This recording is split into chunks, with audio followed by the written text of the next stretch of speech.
I think people will look and say, but wait a minute, they're Americans who are unemployed. Why can't you just hire them? They don't want to come out here and work in this extreme conditions, 100+ degree temperatures, dust, hard work. What if you paid them more?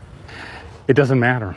We pay some of the highest wages for farm workers in the nation right here in California, and they won't come out. In California, we grow about 50% of the fruits and vegetables and nuts for the country. And any shortage of food like that is going to impact everybody in the nation, because not only will food be less available, it'll be more expensive.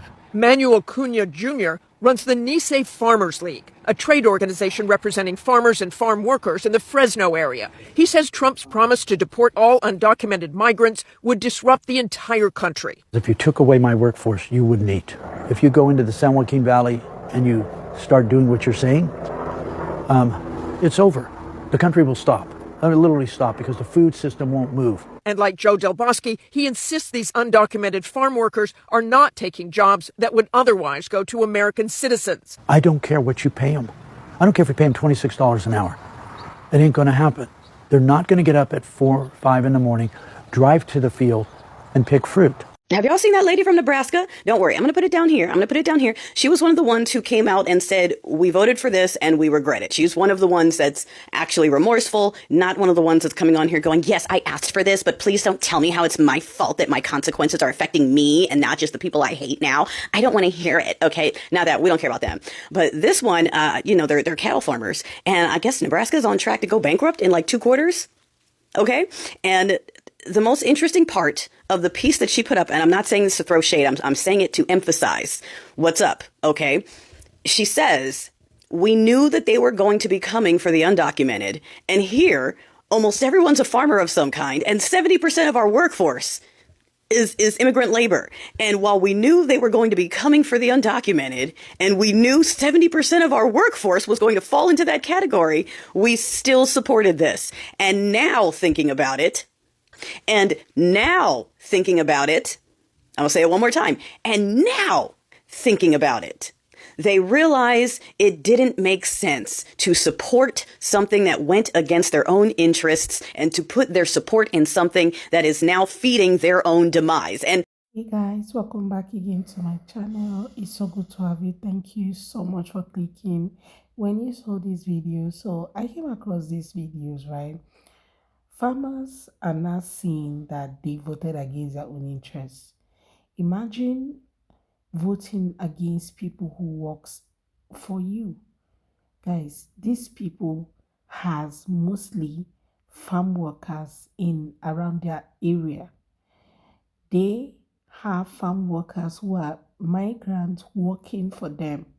These migrants are working there because they cannot find better jobs. These migrants are the bedrock of these farmers. What did they choose to do? They decided to vote against the migrants who work in their farms. And now the migrants are gone. Most of them have refused to come to work just because they do not want to be picked up or surrounded by ICE. Nobody wants to sleep in a detention camp. While some of them have already been picked up and now they have gone back to wherever they came from. Now farmers are crying out because even palm-colored people who were crying on the internet saying, oh, they're taking our jobs away, the migrants are taking our jobs away, so we don't want them in our country. They are nowhere to be found right now. They don't want to come out to work anymore. And the farmers are like, even if we offer them $25, $26 per hour, they will still not come to work. So the migrants were their saving grace, but they voted against them. Well, guys, let me let these videos roll. Then I'll come back with my commentary. Let me know what your thoughts are in the comments. Go ahead and subscribe to my channel and give it a thumbs up. Credit to all creators on this video. Let's go watch. Racism is expensive. And corporations and billionaires don't care about you. This is probably breaking news to many who support and applaud mass deportations. Well, the people in Nebraska, the state of Nebraska, is starting to find out how expensive both of those things are, how expensive racism is, and how much corporations and the billionaires don't care about the working class, minorities, poor people, black people, and other non-billionaires. But here we go. So here Nebraska is on the brink of bankruptcy, although it seems that they have found a little band-aid to put on their self-inflicted gashing wound by choosing and supporting mass deportations, which hurts their farms because it takes away the migrant workers who, instead of waiting for ICE agents to go and round them up and jam-pack them into some of those private prisons like Core Civic and continue to enrich the billionaires while they lose while the farmers lose their workers, the migrants decided to self-deport to places where they can be and be okay and not be in communities of people who applaud and support mass deportations. So I guess those migrants were taking people's jobs. Where are those people? Come and take the jobs. They're there. The jobs are available. Why are these states, why is Nebraska potentially going bankrupt? Why are so much of America's farming country going belly up? Yeah, racism is expensive. And like they say, F around, find out. But I hope this is a lesson to everybody that is in support of and applaud mass deportations and mass incarceration. People who, in a haste to get rid of the people they do not like or to hurt people they don't like, end up hurting themselves. With racism and xenophobia and all of these other things that were part of this past election. By the way, I'm not, although MAGA is super excited about these mass deportations, the corporate Democrats weren't too far away from them either. They were busy chasing MAGA to the right, especially on the issue of immigration. So I'm not gonna act like I didn't see it or that it didn't happen or that the Democratic Party wasn't campaigning on potentially doing harm to migrants and immigrants either. And at the end of the day, there was also another choice other than the corporate Democrats or MAGA, and there was the Green Party. Most people probably did not pay attention to it, but if you look at their platform, it actually is in favor of the working class. It's in favor of minorities. It's in favor of the majority of America, to where you can see their platform is not in service of the billionaires, unlike the two major parties, the duopoly. So all that to say though, when you make choices and you make choices that hurt people, and at the same time you depend on those people, you're cutting your nose off to spite your face. And at this time, let me just ask Nebraska and everybody, because I know, I recognize everybody in America is going to be affected by farming issues. However, everybody that supports all of this bigotry, all of the mass deportations, mass incarceration, racism, racist policies, and all of that, and who are being affected now, let me just ask you to pull yourselves up by your bootstraps. I wanted to drop by today to talk about the Nebraska farmers situation again. And I know a lot of us, with all of the videos we had been seeing around, or at least I have been seeing around, a lot of people were saying, Nebraska didn't care about Nebraska, and why are we supposed to care about Nebraska, and Nebraska didn't care about Nebraska? How could Nebraska vote against their best interests by voting for mass deportation of their workforce? And I was saying, why would you purposely go to get rid of your workforce and not have a backup plan for the people that you are getting rid of, especially if your business is relying on that workforce? Your hatred can't be that blinding and that overwhelming that you can't think about your bottom line, especially when it comes to your businesses. Some of these farms have been in those people's homes, have been in those people's families for over 300 years. You can't tell me you did not think about who is going to come in and replace these vital workers for your survival. One thing I do keep thinking back on is Trump kept saying during his campaign that the illegals were here stealing the blacks' jobs. He just kept harping on the black jobs, and everybody was like, what the hell is a black job? Well, this is just my perspective, or it's just my thought. I'm thinking that the Virginians and all the rest of the people who were depending on illegal immigrants for their labor, they kept hearing Trump saying that the black people jobs were being taken. I'm thinking in their minds, they were hearing Trump saying the black people are going to come back to those jobs. In my mind, I'm thinking they were hearing Trump says the black people are going to replace all those immigrants out in the fields and on the farms and all of that. I'm thinking that's what they were hearing. That's why they weren't messed up about voting to get rid of their illegal immigrants. They were thinking that the black people were going to step up and take those jobs back, because Trump kept saying these illegal immigrants are stealing the blacks' jobs. And therefore, in their mind, they heard we were getting our 1,800 slaves back. They had to have thought that their backup plan, Trump was going to miraculously, somehow, magically put all the black people back out in those fields, on those farms, and they were going to continue to get their work done. Now, that's just my thinking, because you cannot tell me that you as a business owner would get rid of your workforce and not have a backup plan. You are not going to knowingly and willingly walk into a bankruptcy, walk into losing your business, walk into losing your farms that have been in your family for 300 years unless you thought there was a backup plan. And the backup plan was supposed to be the blacks. That's why y'all ran out there and voted against your best interest, because when you heard Donald Trump say they were stealing the blacks' jobs, y'all in your twisted mind thought that the blacks were going to magically appear back in those positions. The blacks were just going to be coming from everywhere to take on those positions. You had to have thought that. Because y'all not going to tell me that in your minds you were okay with losing your livelihoods, that you didn't have a backup plan to come in after the immigrants would be deported. You can't convince me that people who own those farms and worked on those farms, you cannot tell me that you looked out there and saw your workforce and you know what your workforce is made up of. And you purposely went out there and said, yeah, get rid of all of them with no backup plan. You know what it takes to run your farms. You know how many people it takes to run your farms.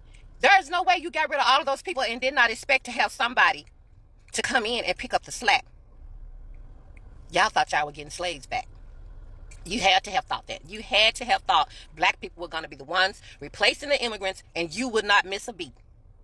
But when those immigrants fled and those fields became empty and those farms became deserted, then y'all want to run around crying, does anybody care about Nebraska? Does anybody care about Nebraska? No. Let's go back. What was your thought process as to when the immigrants go, when they deport them? What was your thought process on who was going to come in and pick up that slack? Because 60% of y'all went out there and voted for Trump. So what was that 60% thinking? What was your plan B? For when the immigrants are gone, who was going to come in, step in, and pick up that workload and keep your bottom line moving? What was that thought process? Who were the replacements for the illegal immigrants that you guys went and voted against? Who were the replacements? You guys thought it was going to be black people. Y'all thought Donald Trump was going to magically make black people appear in y'all farms and on y'all fields to get their work done. Why? I have no idea. Other than he kept saying that they were taking the black jobs. Y'all thought that just because he said that, black people were going to be running down there to them fields? It's absolutely bizarre.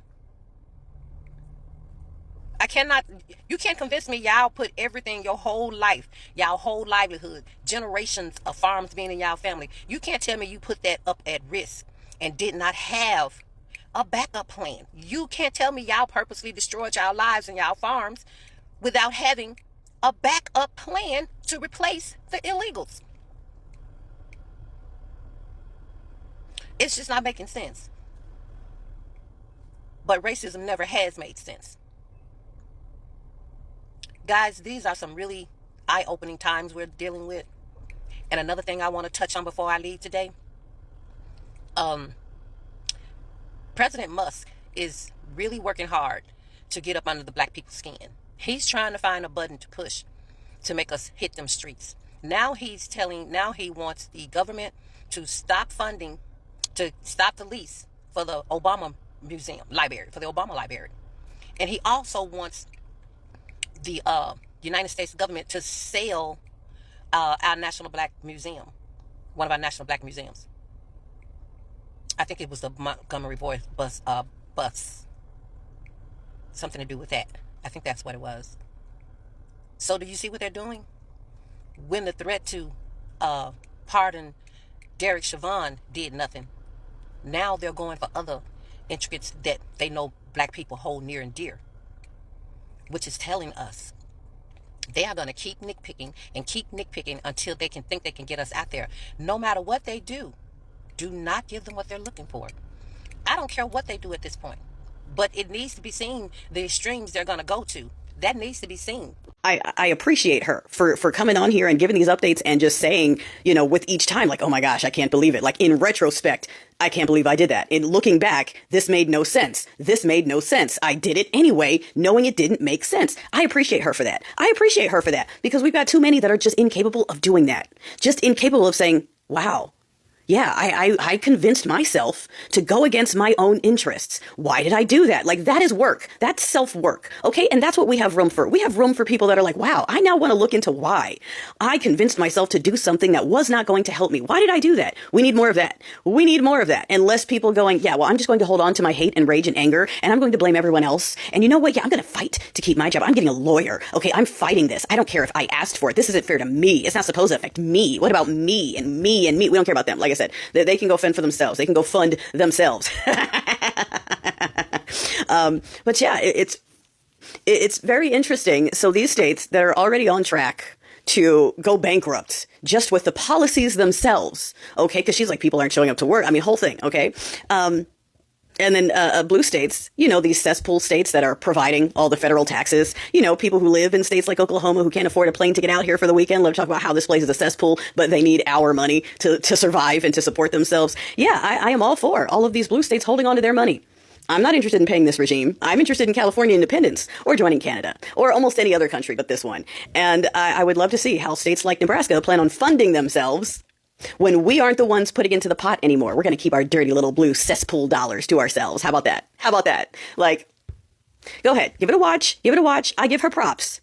And keep it rolling, because that's an area, that's a state where the administration is trying to tell you that we're traveling out there to their town halls. Okay? She's in one of the states where they're trying to tell you that it's us that are upset at the town halls. We're traveling out to cow country and removing our dreads and our blue hair to go make red legislators look bad. That's what we're doing. They wish they lived in our heads that much. They wish they lived in our heads that much. Someone said in one of my comment section that the easiest person to really convince is an uneducated person, and I'm beginning to see that trait in some of these things that's currently happening. Because tell me the reason why someone will wake up and say the best person to vote for will be someone who promised to take away your workforce. A whole community, an entire community of farmers, to knowing fully well that they need the resources that you need to them to survive, for their community to survive, their city to survive, and for them to make money. These guys decided to vote against their own workforce and against their own interests. And now they're everywhere on the internet trying to ask people if anybody cares about them or why people are not responding and helping them. They are about to go bankrupt and people are supposed to care. When you wake up, dressed up, and went to the polling unit to vote against your own interests, not minding that most of the people who work for you are undocumented immigrants who came into the country for better life for them and their family members. Even when you knew that, you decided to vote against them and every other thing that they stand for. Now, a lot of them are no longer coming to work. A lot of them decided to not come to work because they do not want to be surrounded by ICE. A lot of them have decided to even, move out of the country, self-deport themselves back to Mexico, back to wherever they come from, just because they do not want issues with ICE. Nobody wants to be held in an ICE detention camp. But you guys chose to vote against that. Now, you did not plan for the people who will be working for you in replacement of those people who you have voted against. Now, I don't know. Are you thinking that maybe black people will come take up the jobs that those immigrants have left? No. They have decided not to. This is not what they are cut up for. They're not their ancestors, right? People have moved. Yes, none of you decided to even think for once what will become of your farms, your farmland, if all these immigrants are sent away, are deported back to their countries. What is going to happen to your farms? None of you took your time to really ask those questions. And now that your farm is facing a big heat because of the whole deportation, now you guys are now finding out that you made a huge mistake. Nobody wants to come to the farm to work anymore. Nobody is ready to take up the job, even if you increase the labor fee. Your palm colored people who were everywhere screaming how they're taking away their jobs are nowhere to be found. Instead of them coming to take up the job, this is the job that immigrants were taking from them. None of them is around now to take up those jobs from the immigrants. Immigrants have gone. Where are those palm colored people who said immigrants were everywhere taking their jobs? You can't find them anymore because they cannot do the job of the immigrants. And you guys did not see through yourselves. Now you are regretting and asking for help. At what point do you figure out that it was a big blow on your business? Well, guys, I would love to read from you, right? I would love to really hear from all of you watching this. Let me know in the comment section what you think about these farmers and their cry out. Okay, let me hear your thoughts in the comment section. Please go ahead and subscribe to my channel if you have not already. Consider hitting that subscribe button to be part of the family. And don't forget to give the video a thumbs up as well so that more people can see it. Okay, thank you so much guys for watching. See you all on my next video, guys. Bye.